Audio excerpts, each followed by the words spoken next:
대한민국을 대표하는 시사 경제 채널 페페TV에서 알려드립니다.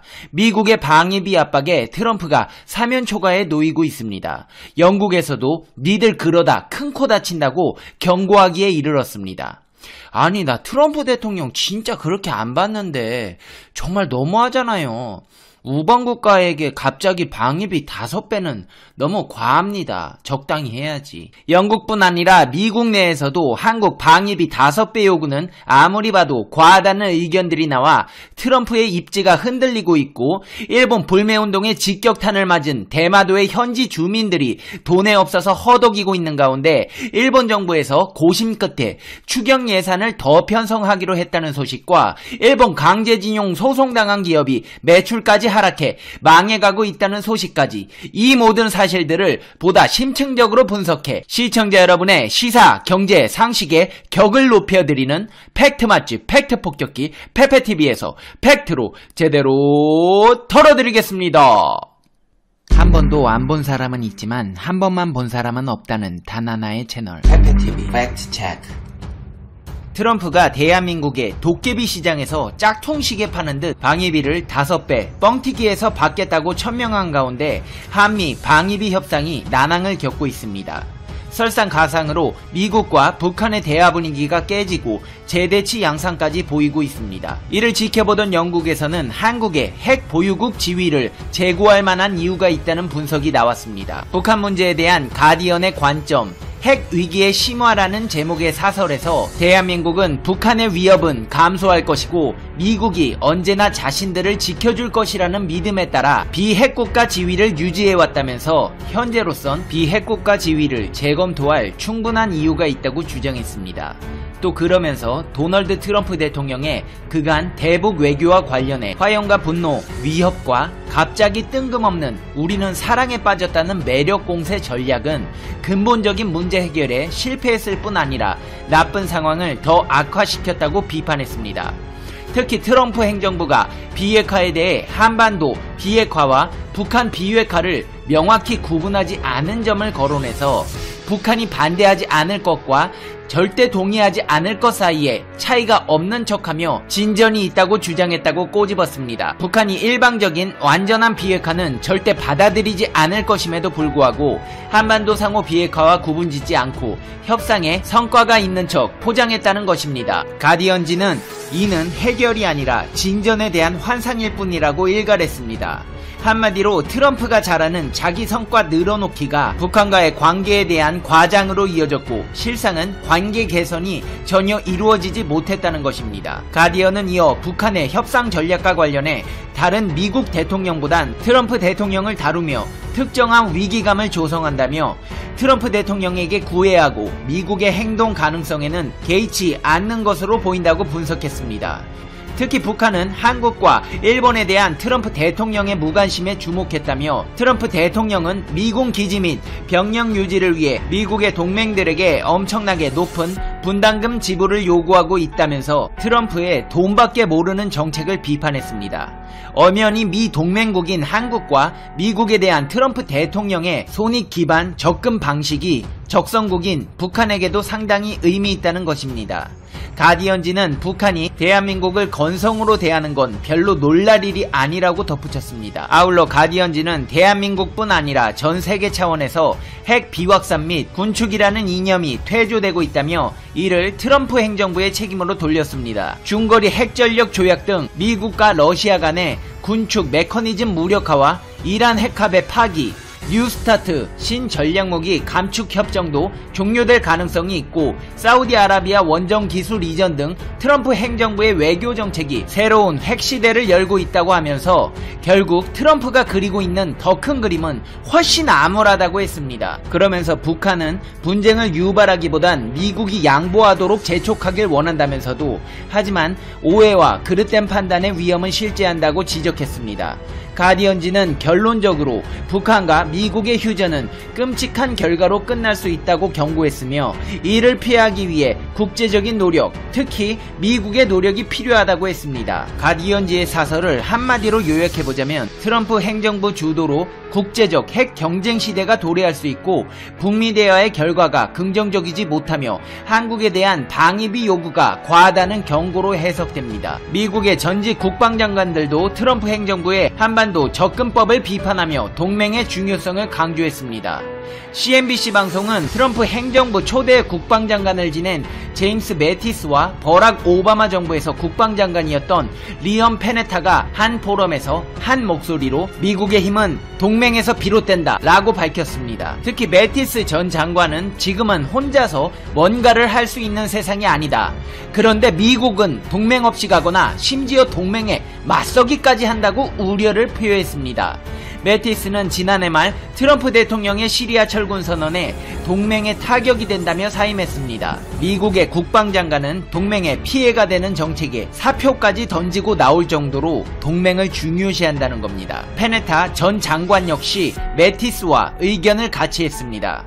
그는 미국의 힘은 동맹국 및 그들과 함께 일하는 역량에서 비롯된다며 트럼프 대통령은 동맹국 사람들이 제 값을 확실히 지불하도록 하는데 관심을 가지고 있지만 대통령은 동맹이라는 임무의 중요성에 대해서도 관심을 표명해야 한다고 지적했습니다. 페네타 전 장관은 북한은 여전히 과거와 같거나 그 이상의 위협이 된다며 성과 없는 북미 정상회담의 원인으로 동맹을 등한시하는 트럼프 행정부의 태도를 꼽았습니다. 이렇게 트럼프는 국제적으로 비판에 직면해 있습니다. 하지만 트럼프는 외롭지 않습니다. 여기 세계적으로 비판받는 정치인이 한 명 더 있기 때문입니다. 누구냐고요? 아니 아시잖아요. 아베 신조 일본 총리요. 일본 불매운동을 야기시킨 아베 신조 정책에 가장 큰 피해를 본 지역은 대마도입니다. 이런 한국의 일본 여행 거부 운동의 여파로 일본 정부가 대마도 지원을 염두에 둔 추경 예산 편성을 추진하는 것으로 알려졌습니다.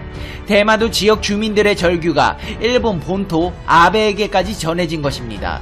일본 정부는 한국인 여행객이 급감한 대마도 지역 경제의 어려움을 극복하도록 여행객 유치 사업비를 2019 회계년도 추경 예산안에 반영한다고 아사히 신문이 보도했습니다. 일본 정부가 추경 예산으로 사실상 대마도 지원에 나선 것은 이 지역 경제가 한국인 여행객에게 크게 의존하고 있었고 여행 불매운동에 따른 충격이 그만큼 큰 것이기 때문입니다. 가게 입구마다 한국인 출입 금지 써놓고 들어오지 말라고 문전박대하더니 아주 쌤통입니다. 아베도 참 웃긴게 여행객 유치사업비 추경 예산 편성하면 한국인들이 다시 갈까요? 쥐가 잘못하고 있는 건 생각도 못하고 돈으로 한국인들 부르겠다네요. 생각이 있는 건지 없는 건지. 대마도가 일본 전체 경제에서 차지하는 규모는 크지 않지만 일본 여행 불매 운동에 충격이 이어지면 현지에서 아베 신조 내각의 외교 정책에 대한 불만이 커지거나 선거 등에 영향을 줄 수 있기 때문에 정부 예산으로 급한 불을 끄겠다는 습자지같이 얇디 얇은 아베의 꼼수가 돋보이는 예산 편성으로 보여지고 있습니다. 일본이 망해가고 있다는 희소식은 여기서 그치지 않습니다. 종합제철 능력에서 세계 1위를 자부해온 일본 제철이 대대적인 구조조정에 들어갑니다. 모두 아시다시피 일본제철은 일제 강제징용 노동자 소송 당사자입니다. 일본 산케이신문은 일본제철이 내년 4월까지 일본 국내 16개 제철소, 제조공장을 6개로 대폭 정리한다고 보도했습니다. 주력 제품인 강제 가격의 하락, 원료 가격 상승으로 경영난이 심해졌고 지난 여름 연달은 태풍으로 인해 공장 피해가 상당한 데 따른 것입니다. 공장 정리에 이어 지사, 사무소 통폐합이나 인원 삭감으로 이어질 것으로 전망됩니다. 일본의 언론 산케이 신문에서는 이 같은 상황을 두고 더블 펀치를 맞았다고 표현했습니다. 일부 공장들은 낙뢰 피해에 화재, 태풍으로 사실상 자연재해에 속수무책이어서 아예 복구 대신 정리하는 방향으로 결정이 날 만큼 악재가 심했습니다. 아주 쌤통이다 요것들. 강제징용 배상 안하고 한국에 말도 안되는 수출금지 하더니 불매운동으로 망한 것도 아니고 태풍으로 자멸해버렸네요. 하기비스가 이렇게 우리에게 큰 선물을 안겨줬습니다. 내가 심보 곱게 쓰랬지. 으이그. 앞으로 상황은 더 악화될 예정입니다. 일본 제철은 2019 회계년도 이익을 1,500억엔에서 1,000억엔으로 전년 대비 70.3% 감소, 하향 조정했습니다. 사업손익으로는 3년 연속으로 적자가 될 전망입니다. 업계 관계자는 미국 제철의 상징이던 US 스틸에 이어 일본 제철까지 극심한 위기에 몰리고 있다면서 한국 철강 기업들이 일본처럼 망하고 싶지 않다면 반면교사로 삼아야 한다고 했습니다. 이제 페페TV의 결론 듣겠습니다. Conclusion. 페페TV. 안녕하세요. 상식이 도움되는 지식스쿨 최 기자입니다. 벌써 11월 중순이 됐습니다. 거리 곳곳에 나무마저 낙엽이 지면서 겨울을 맞이할 준비를 하고 있죠. 옆나라 일본도 환절기에 접어들면서 날이 점차 추워지고 있는데요. 일본은 이 시기가 되면 노인들에게 각별한 주의를 내린다고 합니다. 많은 노인들이 이 시기에 욕실에서 사망하는 경우가 많기 때문이죠. 목욕 중 갑작스러운 사망자가 연간 1만 9천 명 정도로 교통사고 연간 사망자의 무려 5배나 된다고 합니다. 어째서 목욕 때문에 이런 많은 사망자가 나오는 걸까요? 모두가 알다시피 일본인은 목욕을 좋아하죠. 때문에 히트쇼크가 발생하기 쉬운 겁니다.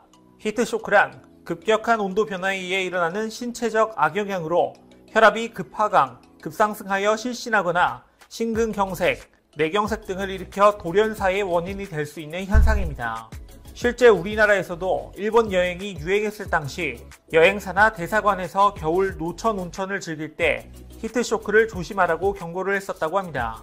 하지만 일본은 히트쇼크 현상이 노천 온천뿐만 아니라 가정에서까지 일어나고 있습니다. 도쿄는 서울에 비해 평균 기온이 높은데도 불구하고 집이 춥다는 사실 알고 계셨나요? 일본은 겨울이 되면 오히려 밖이 따뜻하다고 할 정도로 집이 춥다고 하는데요. 어느 장소보다 편안하고 따뜻해야 할 집이 이렇게나 추운 건 이유가 무엇일까요? 그 이유는 바로 일본의 주택 설계에 있다고 합니다. 그렇다면 일본의 난방 시스템은 대체 어떻게 되어 있길래 겨울밖이 집안보다 더 따뜻하다고 하는 걸까요? 영상 시작 전 좋아요와 구독 부탁드립니다. 일본도 사람이 사는 곳인지라 집이 아무리 춥다 한들 그들만의 겨울나기를 준비합니다. 일본의 드라마나 영화, 애니메이션을 보다 보면 한겨울에 가족들이 이불이 덮인 탁자에 모여있는 모습 기억하시나요? 그 안에서 몸을 녹이고 귤을 까먹는 장면은 거의 매번 나오는데요. 탁자의 이름은 코타츠. 코타츠는 보통 일본인의 집에 하나씩 있을 정도로 대중적인 난방기구입니다. 이런 코타츠의 원리는 간단합니다. 히터가 달린 탁자를 이불로 덮어놓은 것이죠. 그냥 바닥에 이불을 깔고 있으면 뜨끈해지는데 왜 굳이 이런 난방기구를 사용하는 걸까요? 일본의 집은 대부분 목재로 된 구조를 이루고 있습니다. 지진이 많이 일어나는 지형 특성을 대비해 지진의 저항력과 충격 흡수가 우수한 목재를 많이 이용하게 된 건데요. 그렇기 때문에 우리나라처럼 집안 전체를 훈훈하게 하는 온도를 이용할 수가 없는 실정입니다. 그래서 일본은 집안 전체를 난방하는 우리나라와 달리 주된 생활 공간만을 난방하는 것이죠. 즉 일본 가정집에서 히트쇼크 사고가 빈번한 이유는 난방이 되는 주된 생활 공간인 실내와 그렇지 않은 공간의 온도차로 인해 발생하는 것입니다. 그중 가장 큰 원인으로는 욕조의 온도차로 인한 발생입니다. 추위로 수축한 혈관이 욕조에서 갑자기 확장되면서 저혈압으로 실신해 익사하는 경우가 많기 때문이죠. 실제로 일본에서 발표한 그래프입니다. 이 그래프는 세계의 남성이 입욕 중 사망한 사망자 그래프인데 일본의 65세 이상이 압도적으로 많은 걸 볼 수 있습니다. 전체적으로 온돌이 깔려 있어 집안 자체가 훈훈한 우리나라 안에선 이렇게까지 극심한 온도차를 느끼는 경우가 거의 없죠. 하지만 일본인들이 멋모르고 코타츠에 대해 자랑했다가 한국에게 망신을 당한 일화가 있는데요. 과거 일본 한 방송에서 겨울을 즐기는 법에 대한 토크가 진행되었고 당시 한국의 아이돌 그룹 카라가 게스트로 출연했었습니다.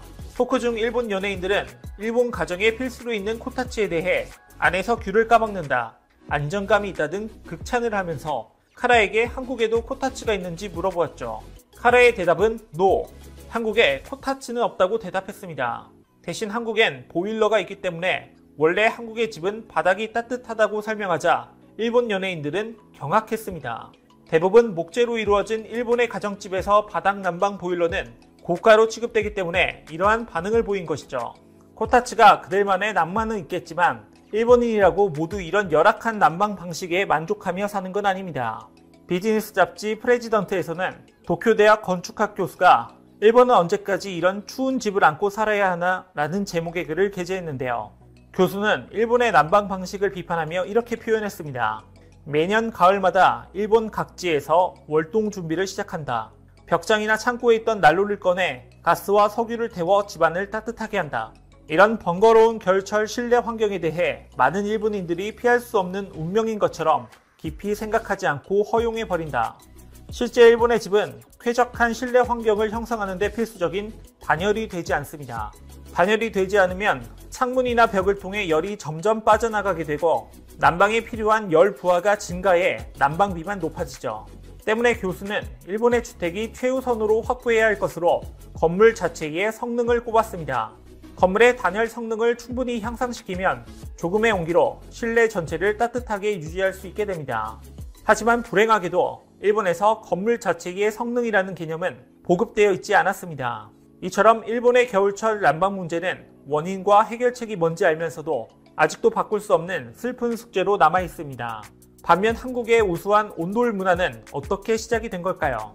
한국 온돌의 역사의 저자 송기호 교수에 의하면 한국의 온돌 문화는 두만강 유역에 살던 사람들이 발명한 것이 시초라고 하는데요. 송 교수는 일반적인 문화는 상위 계층에서 하위 계층으로 내려가며 전파가 이뤄집니다. 그런데 온돌은 정반대로 하층민에서 시작해 한반도 전역으로 퍼졌습니다. 라고 했죠.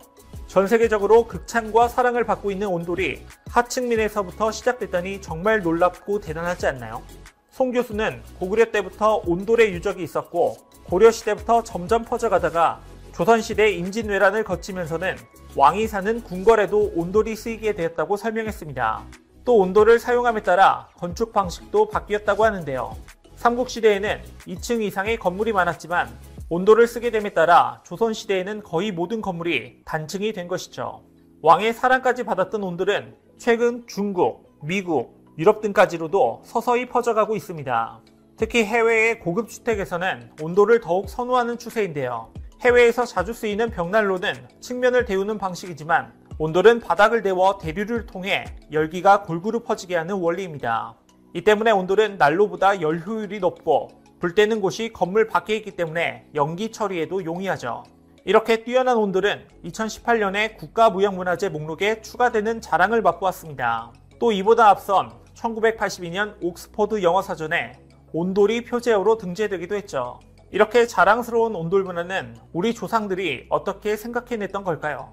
만약 현대에 와서 온돌을 발명했다면 세계적으로 어마어마한 투자도 받고 억만장자가 됐을 텐데요. 지난 6월 우리 특허청은 과거로 돌아간다면 가장 투자하고 싶은 선조들의 발명품을 꼽는 재밌는 설문조사를 했습니다. 설문은 목판 인쇄술, 금속 활자, 온돌, 상감청자, 거북선, 신기전, 홍삼, 봉이보감, 치구기, 작용루 등 특허청이 선별한 선조들의 대표 발명품 10개 중 2개를 선택해 투자하는 방식으로 진행됐습니다. 그중 1위는 단연 온돌로 전체 투자 금액의 29%를 차지했죠. 투자 이유로는 온돌은 지금도 사용하는 생활 필수 아이템, 한국 고유의 과학적 난방 방식이라 기술 수출을 할 수 있을 것 같아서 등을 꼽았습니다. 이어 3위에 오른 동의보감은 코로나19보다 더 무서운 과거의 역병을 치료해줄 수 있을 것 같기 때문에 4위에 오른 금속활자는 정보를 기록하고 확산하는 데 획기적 변화의 계기를 마련한 발명품을 이유로 들었죠. 또 5위를 차지한 홍삼에 대해선 외국인이 한국을 방문하면 꼭 사가는 제품이라 성공을 확신한다. 홍삼 먹으면 감기 안 걸려요. 일찍이 K방역은 존재했던 듯 등 재미난 의견도 나왔고 6위에 오른 신기전을 두고는 로켓 기술을 발전시켜 우리나라가 우주 개발 선두에 있었으면 좋겠다. 전략적 무기로서 가치가 매우 클 것이라고 제시했죠. 정말 재밌는 설문조사라고 생각하시지 않나요? 조상들의 지혜로 역사와 과학, 의학이 발전되었고 우리는 한겨울에도 이렇게 따뜻한 날을 보낼 수 있게 되었습니다. 온도를 포함해 앞서 설문조사에 나왔던 금속활자, 홍삼, 동의보감, 층우기, 작용루 등은 지금도 전 세계에서 인정하고 극찬하고 있습니다. 몇 수 앞을 내다보시고 더 나은 날을 위해 지혜롭게 대처해 오신 선조들이 있어 지금의 대한민국이 있는 것이 아닐까요? 그리고 그 정신을 본받아 우리도 후손들에게 자랑스러운 대한민국을 남겨주기 위해 더 발전하도록 힘을 써야겠습니다. 이와 관련된 여러분의 다양한 의견 댓글로 남겨주시면 감사하겠습니다. 혹시 주식하시나요? 문화 콘텐츠 관련 급등 종목이 알고 싶으시다면 오른쪽 버튼을 클릭해주세요.